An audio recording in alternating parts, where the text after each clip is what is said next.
A ghost could lurk around anywhere imaginable. On this channel alone, we've gone through ghost stories from schools, military, homes, bars, motels. But one of the places that frequently said to be the stage of paranormal apparition is definitely toilets, especially public toilets.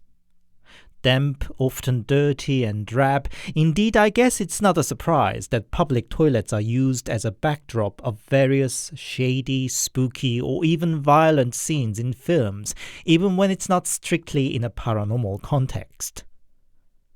But at least in Korea, toilets didn't have such a reputation in the past. Old-fashioned privy would have been even darker and smellier, but we regarded each room of the house was guarded by a designated guard, including the humble privy.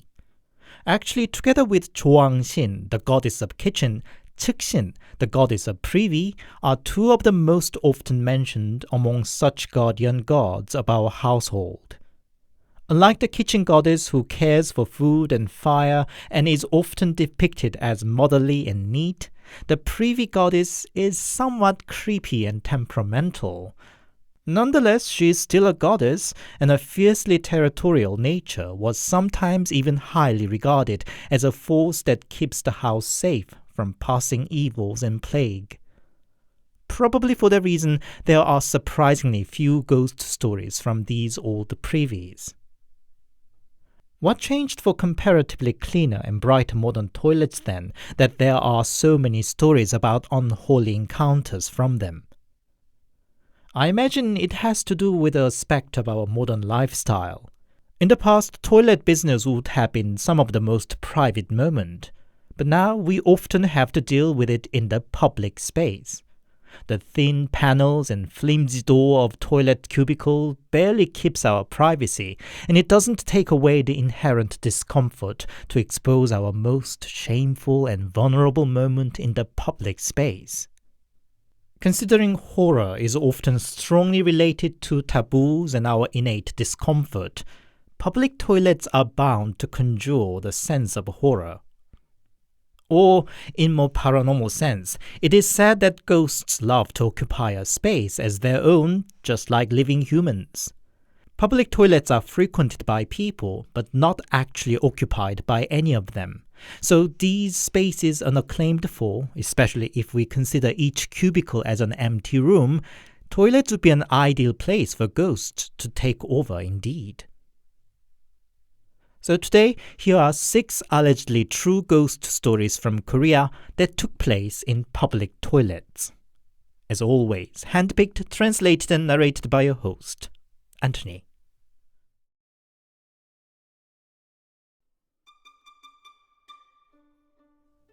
It happened when I was a teenager. One night, just past 10 o'clock, my older sister went out in a hurry. She said she got a call from her friend who was stuck in the toilet in the building nearby because there was no paper. When she came back home later, she seemed all baffled. I asked what happened, and the following is what she said her friend experienced. With an urgent call of nature, her friend walked into the unfamiliar building to find a toilet. The toilet there was clean and well equipped, except for the lack of blue rolls, and each cubicle was fitted with a shelf where she put her handbag on. After waiting for some time for my sister, she got anxious and reached out for her phone again, which was in the handbag. By mistake, the handbag fell and landed half out of the cubicle through the gap under the door. She bent down to pick it up again, but a pale hand reached from the underneath and snatched the bag away. "Hey, who is this? It's my bag!" she shouted, but she didn't get any response. Nevertheless, she could see the faint reflection of red shoes walking up and down outside the cubicle. She presumed it was my sister playing a joke on her and said, "Is that you? God, stop fooling around and hand over paper!" There was still no response, and the red shoes disappeared shortly before my sister showed up. When the friend finally came out of the cubicle, She found my sister was wearing sneakers and a bag hanging on the doorknob of the cubicle. They also found the building was under renovation and was virtually empty.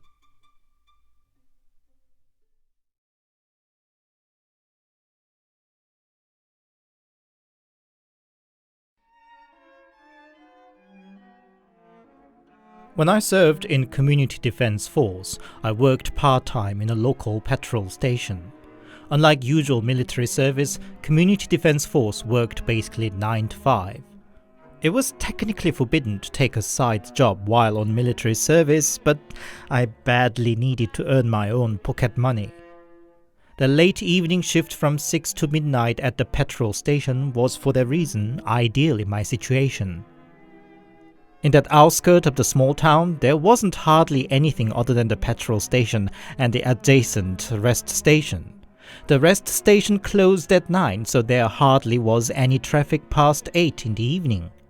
On top of that, at the time the whole nation was crazy about this drama series, and on Mondays and Tuesdays the street was empty by 10 when the show started. Well, it was long before Netflix and the likes, and the only way to catch a show was to watch it when it was aired. Except for this young guy who drove a sports car, a typical douchebag playboy type who turned up with a girl on his side 5 times out of 10 and a different girl every time too. He had a couple of quirks that he gave me a tip, very rare at the time, and he used the toilet every time he visited. One night he stopped by himself and as usual went to use toilet after having his car filled up. After his business, he came to the counter and asked, "Hey, didn't you see a woman while I was in the toilet?" Nope, I said. "Are you sure? Wasn't there a woman who used the toilet here?"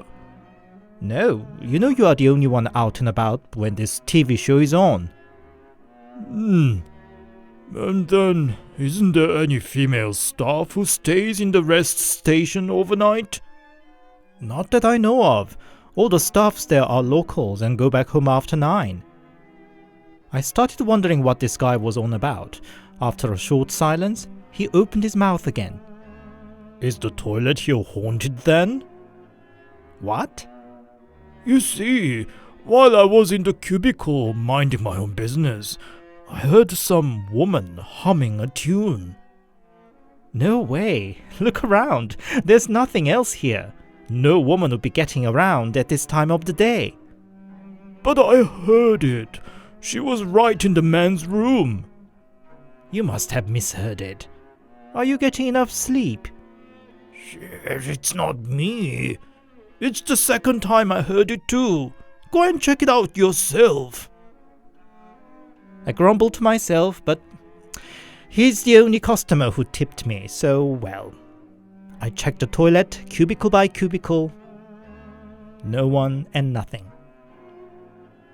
He occasionally complained about the mystery hummer, but I didn't see or heard anything myself, so I just thought he was joking. Then, one Sunday night, the playboy turned up again, this time with a sexy girl in miniskirt. And for once, the girl went to use toilet instead of the guy. He hung around at the counter waiting for her to come back, but she didn't. For 10 minutes and then 20. He got anxious and asked me to go and check out on her. Me? Checking the ladies' room? I persuaded him that many young women suffer constipation, but when it passed 35 minutes, I could not make an excuse anymore. When I tentatively opened the ladies' room, the girl was sprawled out on the floor, unconscious. I called out for the guy and we carried her back in together. When she finally got around, the story she told us was, while she was in the cubicle, she first heard somebody coming in, and then the person knocked on her cubicle. She of course said it was occupied, but the knocking continued. At first she thought it was the guy pranking and told to stop, but the knocking didn't let up. The next thing she saw was long hairs floating in through the under the cubicle door. Somebody with a long hair was peeping in. The girl screamed, or so she said she did, which by the way we didn't hear, and the hairs retreated at that. The girl all tensed up and was wondering if she should jump out or not, when she heard something dragging behind her. The plastic dustbin in the cubicle was moving. A hand poked out from the cubicle next door and was dragging it. Now the girl freaked out and jumped out of the cubicle, but before she could get out of the toilet, she saw the reflection on the mirror and saw a woman glaring at her coming out from the very cubicle she was using. That's when she passed out. I guess that was the last straw for the playboy too. He didn't come back to the petrol station again. I myself didn't see or heard anything since either, but it nonetheless spooked me enough too, and I just peed outside on the field for the duration of my work there.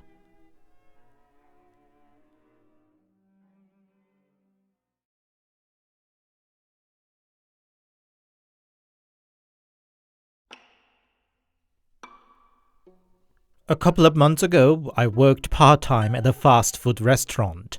It was 24/7 open branch, and I was on the 11 at night to 6 in the morning shift. Weird time to work, but it was usually slow time of the day, and the pay was slightly higher than the daytime shift too, so I was happy enough with it. During the shift, I got 1 hour break in the middle. Then I would come down to the staff room on the second basement level, usually to catch a snooze. Unfortunately, there was no toilet on that level, and one had to take the elevator up to use the toilet next to the parking lot on the first basement level. That day too, I was having a leftover burger and watching TV during my break.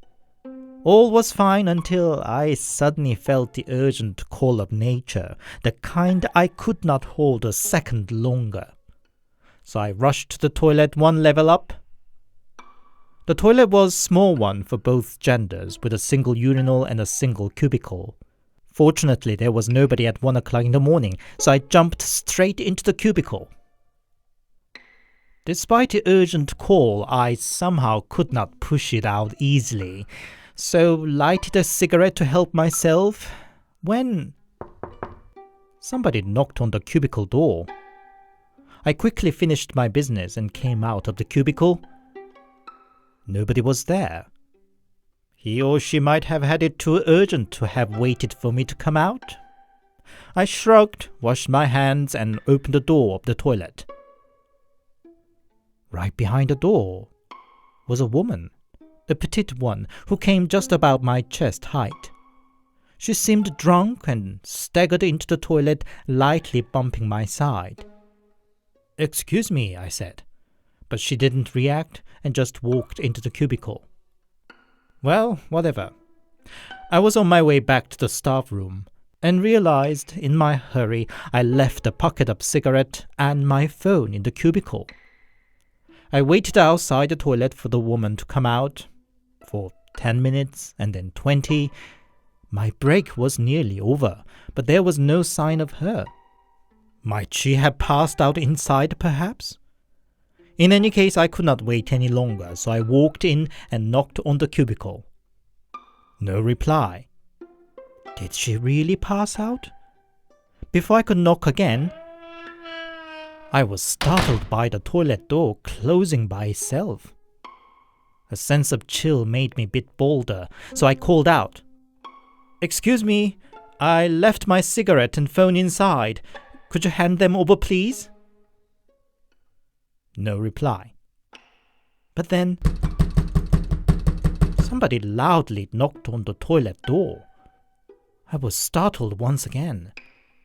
Honestly, I wasn't thinking it to be a ghost or such, but in the tiny toilet by the dark basement parking lot in the middle of the night, the whole situation just creeped me out. I didn't want to stay there any second more, so I just pushed the cubicle door open. It was empty, but I saw the woman walking in. Had she evaporated into the thin air or what? I started panicking, quickly picked up my cigarette packet and phone and turned around to get out of there. The toilet door opened with a creak, and behind was the woman, the same woman whom I ran into earlier. She was glaring at me with a creepy sneer. She was holding something in her hand. I could not discern what it was, but it seemed like a short metal piece, covered with red goo. I could not think straight anymore and just rushed towards the woman. There was only one exit, and I was somehow so convinced that it would be much more dangerous to stay there any second longer. So I just pushed the door with all my might and ran all the way to the staff room. Later I was told by other colleagues that I wasn't the only one who saw that creepy woman. Apparently some even quit the job because of that. I myself carried on working there another month, but I never used that toilet ever again.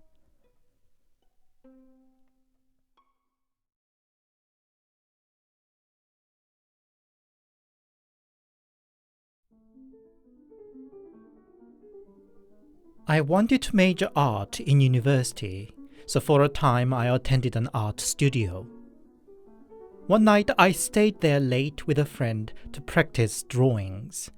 Before we called it a day, I wanted to use the toilet. Usually I would have asked my mate to accompany, but that night I was so much in a hurry that I just rushed down to the toilet by myself. The toilet in the building was a unisex one with a single urinal and a single cubicle.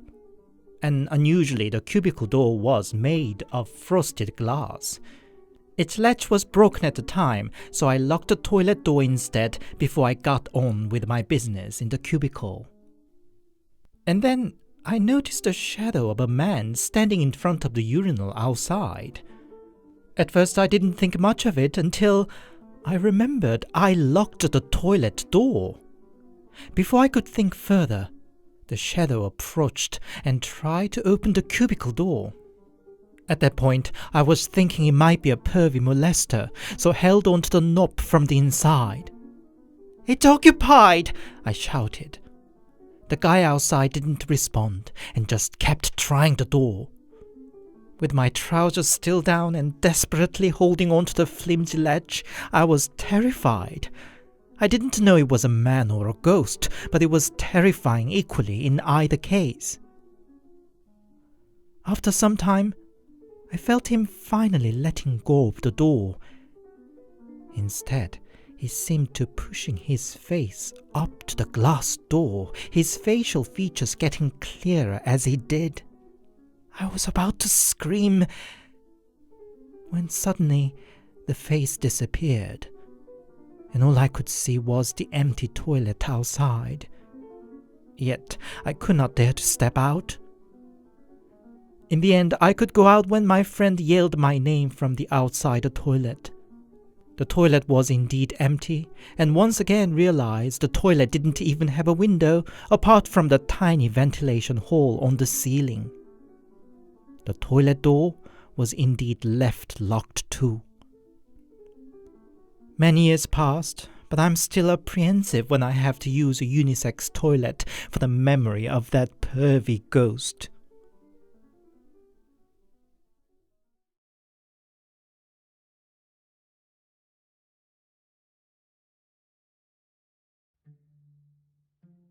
Back in 2002, the year of World Cup in Korea, I just finished my military service. I took a part-time as a security guard and was outsourced to a local university as a night guard. The job was simple: to patrol around up and down the science and engineering department building 3 times throughout the night. To patrol around a huge dark empty building at night was bit creepy, especially when I had to walk through the biology labs on the 3rd floor, where the air around stank of disinfectant as in a hospital. One August night, a major typhoon struck the nation, but my nocturnal work was on regardless. In the damp, the smell of disinfectant felt even denser than usual. I hurried my walk along the corridor, turning off all the lights as I went along. When I reached the ladies' room, I shouted as usual, "Is there anybody? I'm going to turn off the light." But before I could switch it off, a shy female voice said, "No." "Oh well."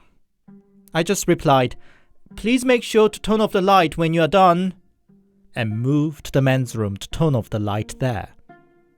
Before I moved on, I felt like a bit of a harmless joke to the shy lady, so shouted towards the ladies' room once again.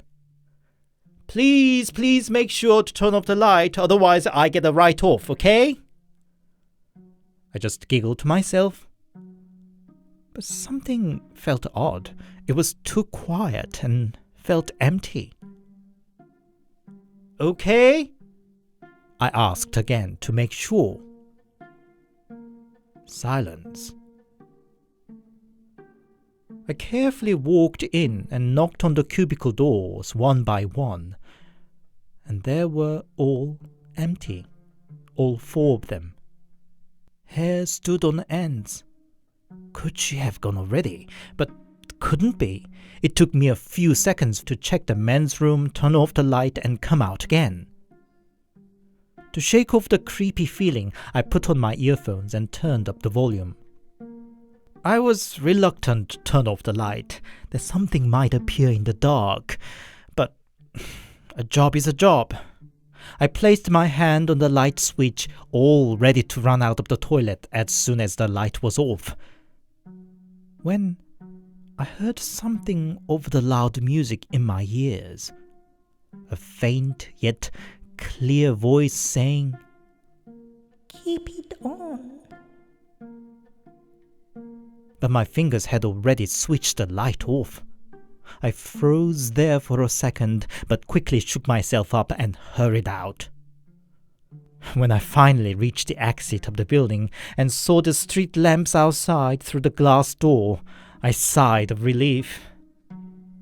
But before I could finally walk out of the building, I heard something once again. "I told you to keep it on, piece of shit!" This time, it was loud and clear and sounded like a modulated female voice on a TV crime show.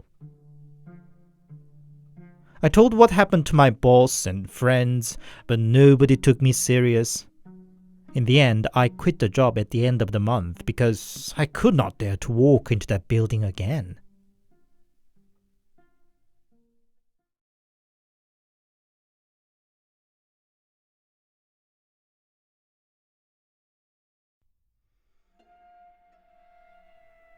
I served my military duty in the auxiliary police force, so my boot camp was at the police academy.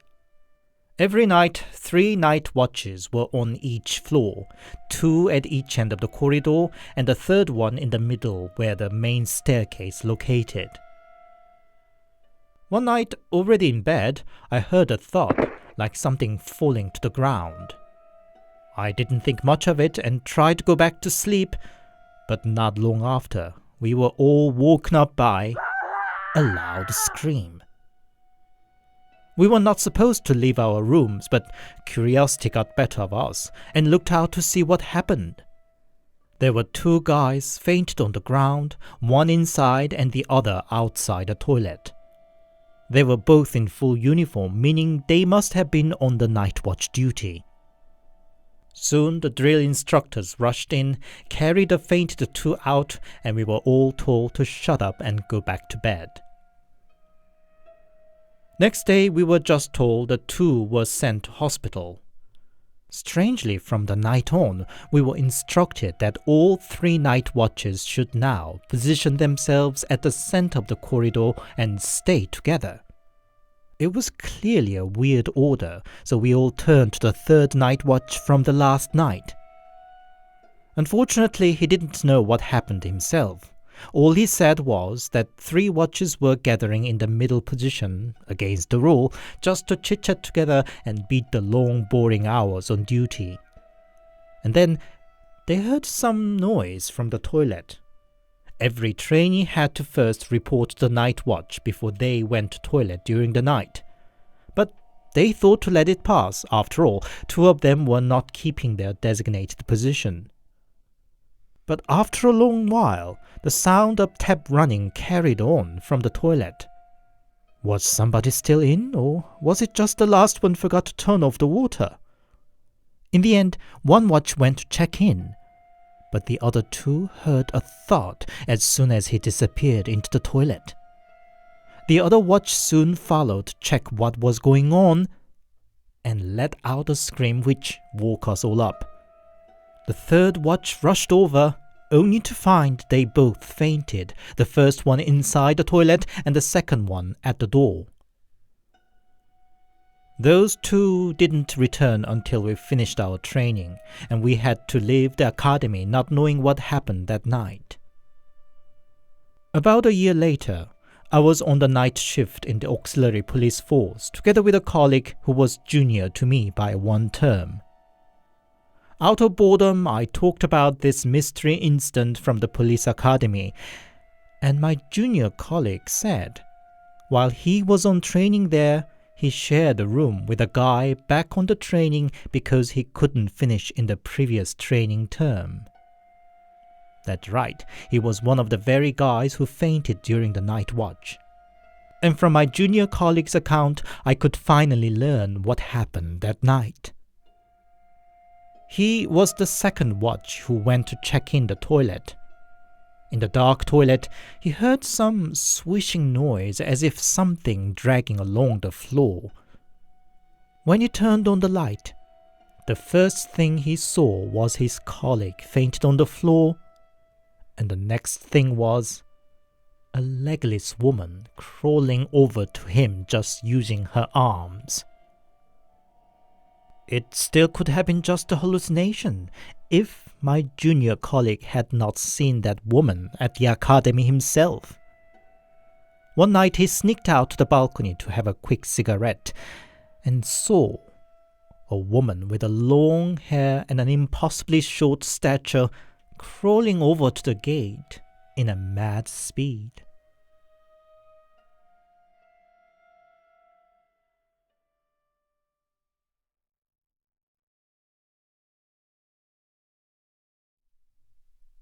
Hi, it's Anthony here, and thank you very much for listening. I hope you enjoyed today's stories, despite its smelly subject matter. The overall hygiene and ambience of public toilets have hugely improved over the past decades, so maybe it's possible we may get to see less spooky accounts from them. As usual, I find it interesting to see how what is considered scary changes over time and shift of lifestyle. I wonder, are there many ghost stories from public toilets in other countries too? Or, fear for ghosts aside, do you feel anxious and uncomfortable to use a public toilet in general? Let me know in the comment. If you enjoyed my video, leave me a thumbs up and a comment, and please consider subscribing to my channel.